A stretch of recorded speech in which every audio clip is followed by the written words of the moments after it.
En toda la tierra se anuncia una gran noticia, un acontecimiento que será de gran impacto a la humanidad.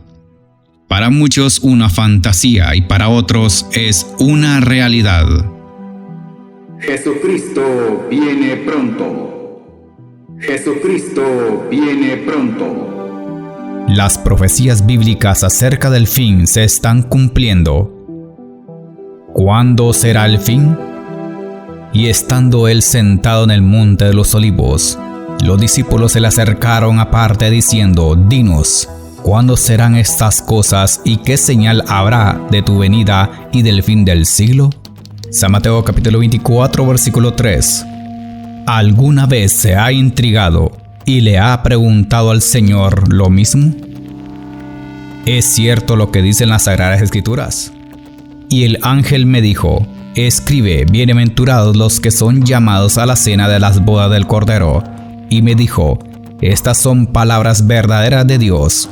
Apocalipsis capítulo 19 versículo 9. ¿Tendremos paz aquí en la tierra?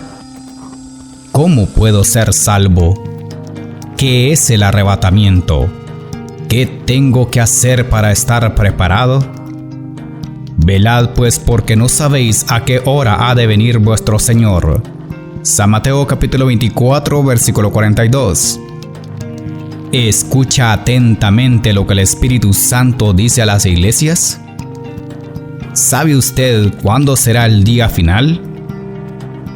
Por tanto, id y haced discípulos a todas las naciones, bautizándolos en el nombre del Padre, del Hijo, del Espíritu Santo, enseñándoles que guarden todas las cosas que os he mandado, y he aquí yo estoy con vosotros todos los días hasta el fin del mundo. San Mateo capítulo 28 versículo 19 al 20.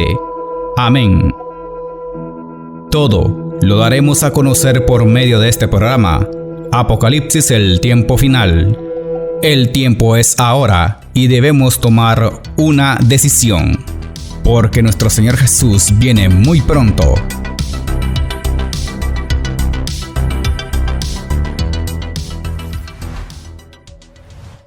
Padre mío, gracias por permitirnos transmitir el programa Apocalipsis, el tiempo final.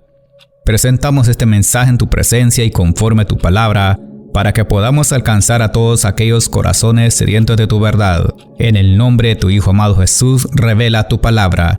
Y en el nombre del Espíritu Santo, convence a muchos para que se preparen para el evento más esperado de todos los tiempos, la venida de nuestro Señor Jesucristo. Padre, gracias por darnos este privilegio tan grande de anunciar la venida de nuestro Señor. Ayúdanos a estar preparados para cuando llegue el momento seamos arrebatados en las nubes del cielo. Dejamos este mensaje en tus manos. Amén.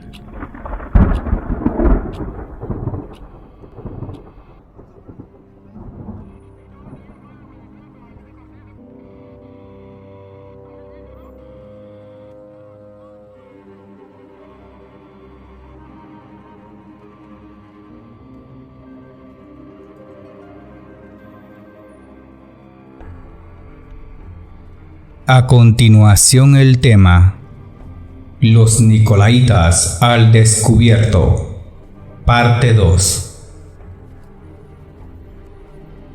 Apocalipsis capítulo 2 versículo 6. Pero tienes esto, que aborrece las obras de los Nicolaitas, las cuales yo también aborrezco. Amén. Continuando con la historia de los Nicolaitas, hoy veremos a más profundo de dónde viene este nombre, como ya lo hemos averiguado en el mensaje anterior, en la parte número 1. Ahora bien, lo siguiente que demostraremos es lo que creen los babilonios acerca del árbol de Navidad. Según la historia, una antigua fábula babilónica habla de un árbol de hoja perenne, el cual brotó de un tronco muerto. El nuevo árbol de hoja perenne simbolizaba que Nimrod había muerto y había vuelto a la vida en Tammuz. Según la historia, entre los druidas, el roble era sagrado. Entre los egipcios era la palma y en Roma era el abeto. el cual era decorado con cerezas rojas durante la Saturnalia. Y cabe hacer la pregunta, ¿qué es la Saturnalia? Es una celebración que se hace a Saturno, en nombre del dios del fuego. Era el dios de la agricultura, de la siembra, de las cosechas, porque en ese estado del sol era requerido para permitir la siembra y el crecimiento de las cosechas. También era adorado en este festival de invierno para que regresara y diera nuevamente el calor a la tierra para que la siembra de primavera pudiera ocurrir. El planeta Saturno fue nombrado posteriormente en honor a él, porque entre todos los planetas con sus anillos y el color rojo brillante representaba mejor al dios del fuego. Virtualmente cada civilización tiene un dios del fuego. El sol, el dios de los egipcios, y en algunas veces los romanos lo llamaban Vulcano, los griegos lo llamaban Cronos, los fenicios, pero ellos también lo llamaban Saturno. Los babilonios lo llamaban Tamuz, como Nimrod, resucitado en la persona de su hijo. Moloch o Baal, como lo llamaban los druidas. Todos estos eran simplemente los diversos nombres de Nimrod, y Nimrod era considerado el padre de todos los dioses de Babilonia. Note esta horrible práctica. El sacrificio de los niños era adoración asociada con el dios del fuego, o sea, Nimrod, Saturno, Cronos, Moloch o Baal. Y en la siguiente cita de las dos Babilonias de Alexander Hislop podemos encontrar esto. Usted mismo lo podría averiguar. Esto concuerda perfectamente con el carácter del gran jefe del sistema de culto al fuego, Nimrod, como representante del fuego devorador al cual se le ofrecían víctimas humanas, y especialmente niños en sacrificio. Era considerado como el gran devorador de niños y era por supuesto el verdadero padre de todos los dioses babilónicos, y desde luego con tal carácter fue considerado universalmente como padre de los dioses. Recibió el nombre de Cronos. La historia clásica de Cronos era justamente que devoraba a sus hijos tan pronto como nacían. Saturno, esta leyenda tiene un significado más amplio y profundo, pero aplicaba a Nimrod, o sea, el cornudo. Solo se refiere al hecho de que como representante de Moloch y Baal, las ofrendas más aceptables en su altar eran los niños. Hay una amplia y triste evidencia sobre este asunto por los relatos de la antigüedad. Los fenicios, dice Eusebio, sacrificaban todos los años a sus amados hijos unigénitos a Cronos o Saturno. Pero, ¿por qué era necesario el sacrificio humano para la adoración de este dios salvaje? ¿Qué posible bien podían pensar los seres humanos que habían de asesinar a sus propios hijos? Y continuando, quien se acerca al fuego recibirá una luz de divinidad según ellos, y que a través del fuego divino todas las manchas producidas por generaciones podían ser purgadas. Como dice la escritura, por tanto, hicieron pasar por el fuego a sus hijos y sus hijas a Moloch. Según Jeremías capítulo 32 versículo 35, esto era real. Y esto se cumplió en el Antiguo Testamento. Por increíble que parezca, los seres humanos engañados realmente creían que estaban agradando a su Dios al sacrificarles a sus propios hijos pequeños inocentes. Realmente ellos creían que el fuego los purificaba del pecado original. Y desde aquí se origina la creencia de la doctrina pagana de pasar tiempo en el purgatorio para purgar el alma de todo pecado. Ahora, si nos profundizamos más a fondo del nombre de Nimrod, ¿quién era él? Dice la escritura en Génesis capítulo 10 versículo 8 al 12, y Cus engendró a Nimrod, quien llegó a ser el primer poderoso de la tierra. Este fue vigoroso cazador delante de Jehová, por lo cual se dice, así como Nimrod, vigoroso cazador delante de Jehová, y fue el comienzo de su reino Babel, Erech, Akkad y Calne, en la tierra de Sinar. ¿Quién era Nimrod? Este fue un descendiente de los hijos de Noé, y especialmente de los hijos de Cam. Estos fueron muy poderosos al principio de la historia del mundo antiguo. Constituyeron los pueblos más relacionados con los hebreos, ya fuera como amigos o enemigos, y se establecieron en África, el litoral mediterráneo de Arabia y Mesopotamia. Se establecieron en un territorio al que se le dio el nombre de Canaán, que más tarde llegó a ser patria del pueblo judío. Unos 120 años después del diluvio, los habitantes de la tierra de Sinar comenzaron a construir una torre, quizá con el fin de practicar la idolatría. Dios los dispersó confundiendo el idioma que hablaban, de ahí el nombre de la torre de Babel, que significa confusión. Es probable que la torre de Belus en la ciudad de Babilonia haya sido la culminación de la torre de Babel. Era una pirámide de cuadrado de 8 pisos cuya base medía más de 1 kilómetro de circunferencia, según Génesis capítulo 11 versículo 1 al 9. Usted lo puede encontrar. Está en el Antiguo Testamento. Debemos ver ahora más de cerca quién fue esta figura bíblica, o sea, Nimrod. Ya lo hemos visto como uno de los dioses falsos originales de la historia, pero ¿qué más podemos encontrar? En Génesis capítulo 10 versículo 9 dice que Nimrod, este fue vigoroso cazador delante, o sea, en lugar del Eterno.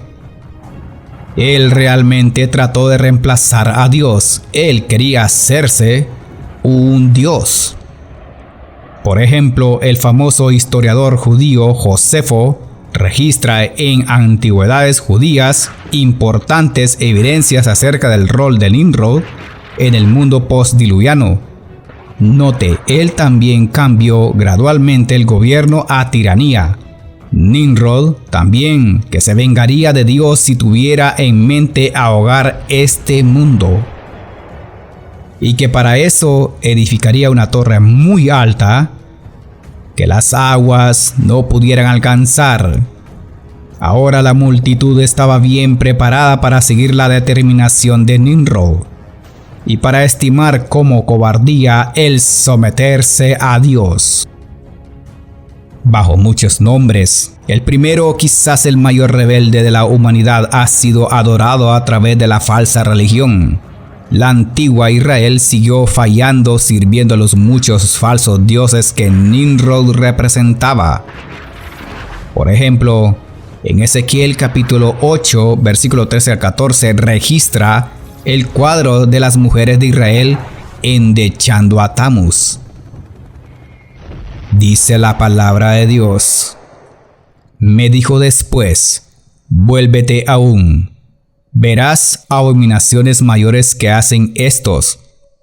Y me llevó a la entrada de la puerta de la casa de Jehová, que está al norte, y he aquí mujeres que estaban ahí sentadas, endechando a Tamuz.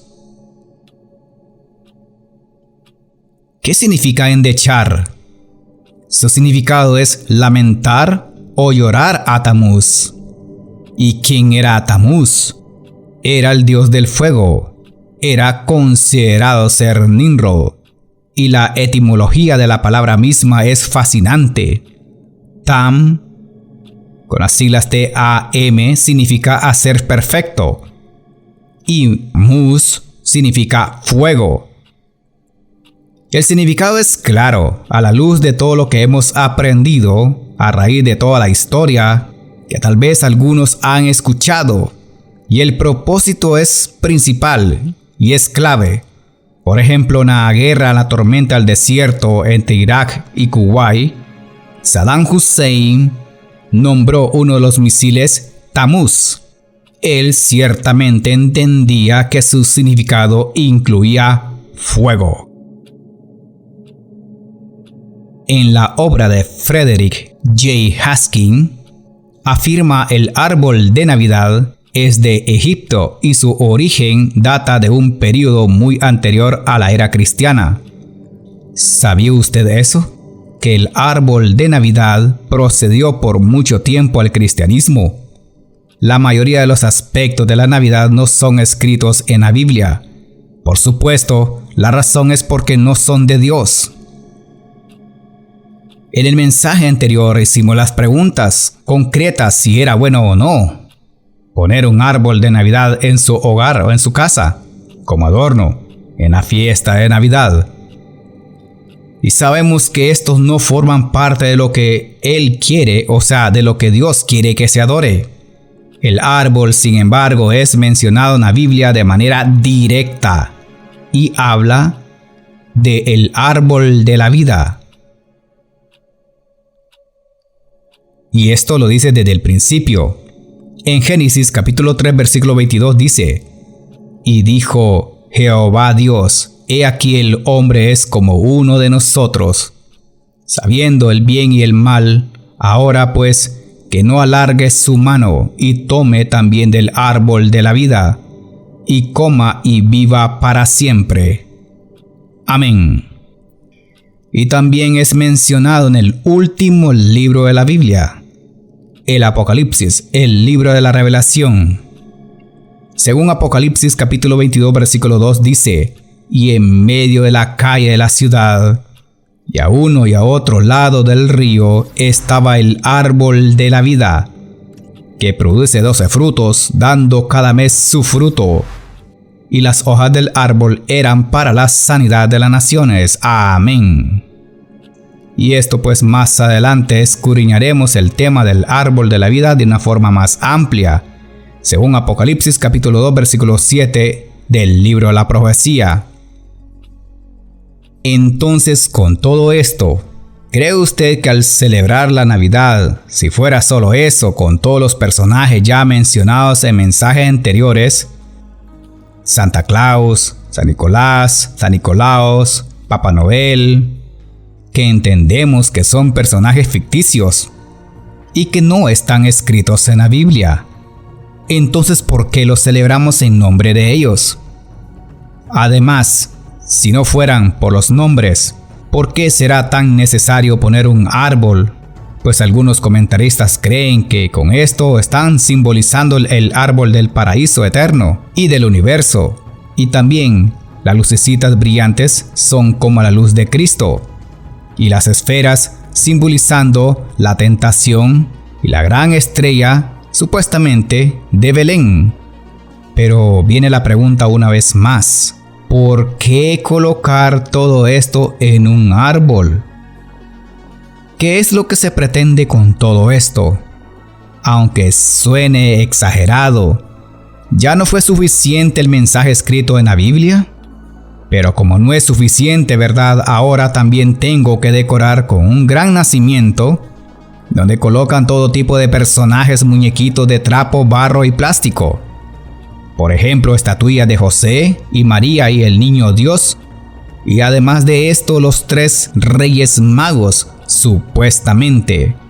Creo que es demasiado detalle, quizá para no entender. Me atrevo a decir con estas palabras: a Jesús lo están malinterpretando. Para lo que suele ofrecer la Biblia, en realidad, solo hay una referencia a estos magos. Y no dice nada que fueran reyes. De hecho, ni siquiera dice que sean 3. En San Mateo capítulo 2 versículo 1 dice: Cuando Jesús nació en Belén de Judea, en días del rey Herodes, vinieron del oriente a Jerusalén unos magos. Creo que si leemos muy bien, muchos erran con imaginaciones de hombres. En ningún momento dice sus nombres, porque algunos dicen que son Melchor, Gaspar y Baltasar. ¿De dónde se ha traído esta historia ficticia? Es probable que esté en otros libros escritos de otras fuentes, pero si no está en las Sagradas Escrituras, es mentira. Aparte de eso, el rey Herodes, al darse cuenta del nacimiento de Jesús, más bien quiso matarlo, pero el Dios Todopoderoso lo protegió. Y los niños en algunos lugares dramatizan las escenas con estos nombres que no existen en la Biblia. Además, desde allí viene la costumbre de los regalos. Según San Mateo capítulo 2 versículo 11 dice: y al entrar en la casa vieron al niño con su madre María, y postrándose lo adoraron, y abriendo sus tesoros le ofrecieron presentes, oro, incienso y mirra. Amén. Y si fuera así, ¿a quién realmente se le dan los regalos? ¿Se los dan a Jesús? No, estos regalos son entre familiares y amigos, y especialmente a los niños. El intercambio de regalos en honor a San Nicolás, le guste o no, es una verdad. Entre algunos países esta celebración la toman en serio. 200 países celebran la Navidad y es un éxito comercial. ¿Sabía usted que en el tiempo de Navidad son miles de millones de dólares según la moneda de cada país que se invierten en regalos y en decoraciones? Alemania, Austria, Luxemburgo, Italia, Reino Unido, República Checa, Rumania, entre otros, y el continente americano, y como principales México y Estados Unidos de América. Solo en Estados Unidos de América se encuentran 28 millones de granjas arboristas, donde la plantación y venta de árboles de Navidad se ha convertido en un negocio muy exitoso alrededor del mundo. Miles de millones de dólares en ventas, para que en los hogares pueda tener un árbol natural de abeto decorativo en la fiesta navideña. Así dice la palabra de Dios. Así dijo Jehová: no aprendáis el camino de las naciones, ni de las señales del cielo tengáis temor, aunque las naciones las teman. Porque las costumbres de los pueblos son vanidad. Porque el leño del bosque cortaron, obra de mano de artífice con boril. Con plata y oro lo adornan, con clavos y martillo lo afirman, para que no se mueva. Derechos están como palmera y no hablan. Son llevados porque no pueden andar. No tengáis temor de ellos, porque ni pueden hacer mal, ni para hacer bien tienen poder, según Jeremías capítulo 10 versículo 2 al 5. La palabra es verdad. Dice Dios: no aprendáis las costumbres de los pueblos. Donde quiera que vayamos podemos ver que la idolatría está propagada y el ser humano siempre es tentado a crear ídolos por las costumbres y corrientes paganas de este mundo. Aunque parezca que no está mal, la Biblia lo condena. Así que hoy que sabemos, esta descripción del árbol moderno de Navidad es clara. Jehová, el Dios Todopoderoso, se refiere a este de manera directa. Lo traducimos como el camino de los paganos, porque es un símbolo de idolatría y Dios falso. Y de una manera directa Dios le ordena a su pueblo: no aprenda del camino de las naciones ni las costumbres de los pueblos, porque son vanidad. Se dice que durante la Reforma Protestante, la celebración del nacimiento de Cristo fue prohibida por algunas iglesias protestantes, llamándolas trampas de los papistas, y hasta las garras de la bestia, debido a su relación con el catolicismo y el paganismo antiguo. Entonces podemos ver que los tiempos cambian. La gente de alguna manera cambia su forma de pensar.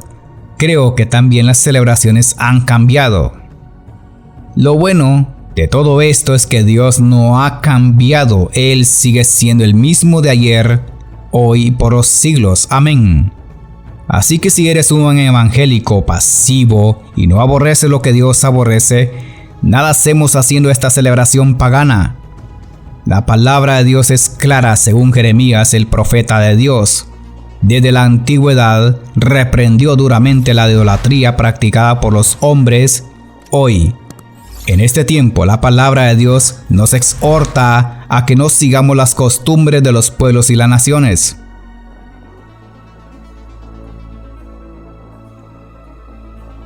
La palabra de Dios es la única fuente suficiente que nos guiará a esta triste realidad. Digo triste porque sinceramente si usted ama a Dios, lo está ofendiendo celebrando esta fiesta pagana. Y que a medida que nos adentramos en la palabra de Dios, más nos corrige Dios en nuestro corazón. El hombre simplemente no puede entender los caminos de Dios por sí mismo. Por eso, la importancia de leer la Biblia. El Señor mismo lo dijo: escudriñad las Escrituras, porque a vosotros os parece que en ella tenéis vida eterna, según San Juan, capítulo 5, versículo 39. Algunos han tratado de sugerir que como estos árboles solo son adornos y ellos no tienen poder en sí mismos, en realidad no está prohibido tener un árbol de Navidad.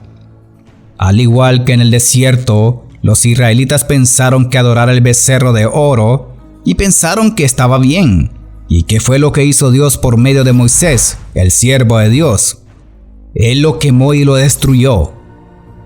Así que ya me puedo imaginar si estuviera usted en el tiempo antiguo y si Moisés estuviera vivo y nos encontrara celebrando una fiesta tan pagana como esta. El becerro nuevo de este nuevo siglo, creo que lo haría otra vez. Lo derribaría sin dudarlo. Éxodo capítulo 32, versículo 19 al 20 dice: y aconteció que cuando él llegó al campamento y vio el becerro y las danzas, ardió la ira de Moisés y arrojó las tablas de sus manos y las quebró al pie del monte. Y tomó el becerro que habían hecho y lo quemó en el fuego y lo molió hasta reducirlo a polvo, que esparció sobre las aguas y lo dio a beber a los hijos de Israel. Amén. Entonces, con todo lo que hemos demostrado hoy, ¿seguiremos con esta práctica del cual ya sabemos que Dios aborrece? Y aparte de eso, si fuera una celebración, ¿qué realmente quiere Dios que celebremos? Y nuestro Señor Jesucristo nos habla de celebrar su muerte y su resurrección. Amén. San Mateo capítulo 26, versículo 17 al 30. Pero en los versículos 26 al 29 dice, y hay un enfoque muy importante: mientras comían, tomó Jesús el pan, lo bendijo y lo partió, y lo dio a sus discípulos diciendo: tomad y comed, esto es mi cuerpo. Y tomando la copa, y habiendo dado gracias, les dio, diciendo: bebed de ella todos, porque esta es mi sangre del nuevo pacto, que por muchos es derramada para el perdón de los pecados. Os digo que desde ahora no beberé más de este fruto de la vid, hasta aquel día en que la beba de nuevo con vosotros en el reino de mi Padre. Amén. Además, concuerda con el Evangelio de San Marcos, capítulo 14, versículo 22 al 25, en San Lucas, capítulo 22, versículo 14 al 20, y según la primera epístola del apóstol San Pablo a los Corintios, nuestra Pascua, que es en Cristo, ya fue sacrificada por nosotros. Amén. Dice la palabra de Dios en 1 Corintios capítulo 5, versículos 7 al 8. Limpiaos pues de la vieja levadura, para que seáis nueva masa, sin levadura como sois, porque nuestra Pascua, que es Cristo, ya fue sacrificada por nosotros. Así que celebremos la fiesta, no con la vieja levadura, ni con la levadura de malicia y de maldad, sino con panes sin levadura, de sinceridad y de verdad. Amén.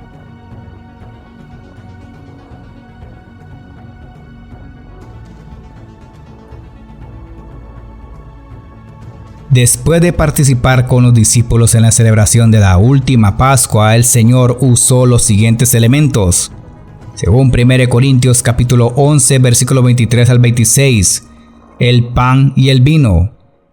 Y en el versículo 26 dice: así pues, todas las veces que comáis este pan y bebáis esta copa, la muerte del Señor anunciáis hasta que Él venga. Amén.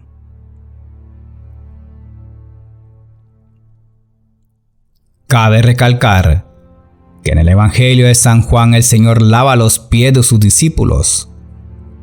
Y dice la Escritura: se levantó de la cena, se quitó su manto y tomando una toalla, se la ciñó, luego puso agua en una vasija y comenzó a lavar los pies de los discípulos y a secarlos con la toalla con que estaba ceñido, según San Juan capítulo 13, versículo 4 al 5. Y de esta manera instituyó la Cena del Señor, que es la fiesta correspondiente a la Pascua judía, y con esta cena conmemoramos hoy en la iglesia la muerte de Cristo en la cruz, mediante la cual nosotros somos libres y salvos por la fe. Amén.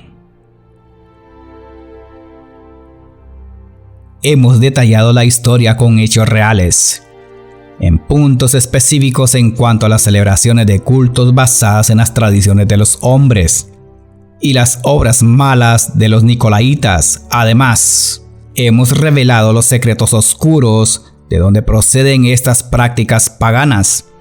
Desde este momento usted es conocedor de esto, ya no podrá decir que no lo sabía. Desde ahora en adelante es su decisión a quien realmente quiere adorar. Y creemos bíblicamente que Jesús, a la hora de ser entregado a muerte, Él nunca dijo: celebren mi nacimiento,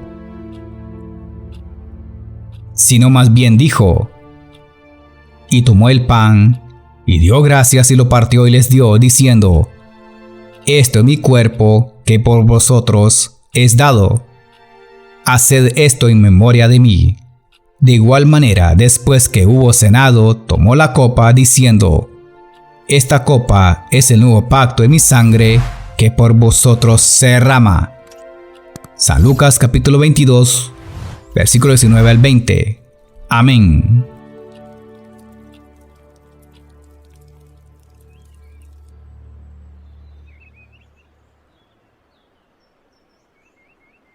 El tiempo actual que vivimos es preciado.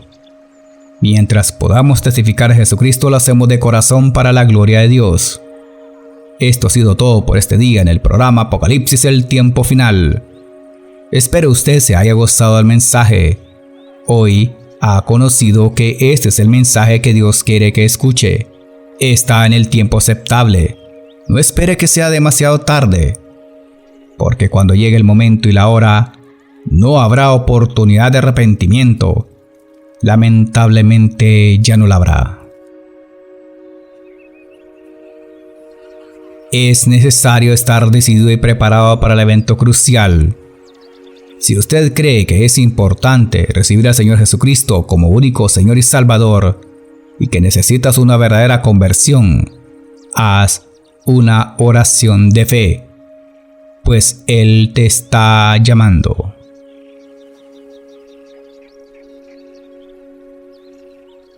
Señor Jesús, he recibido tu mensaje.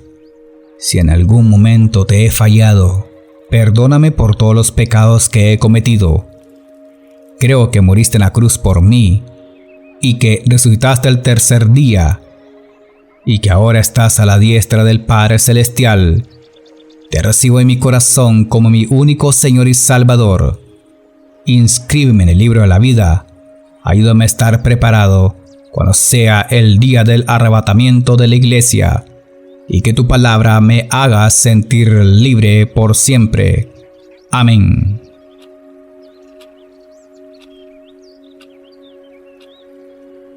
Ven, Señor Jesús, y que la gracia de nuestro Señor Jesucristo sea con todos vosotros.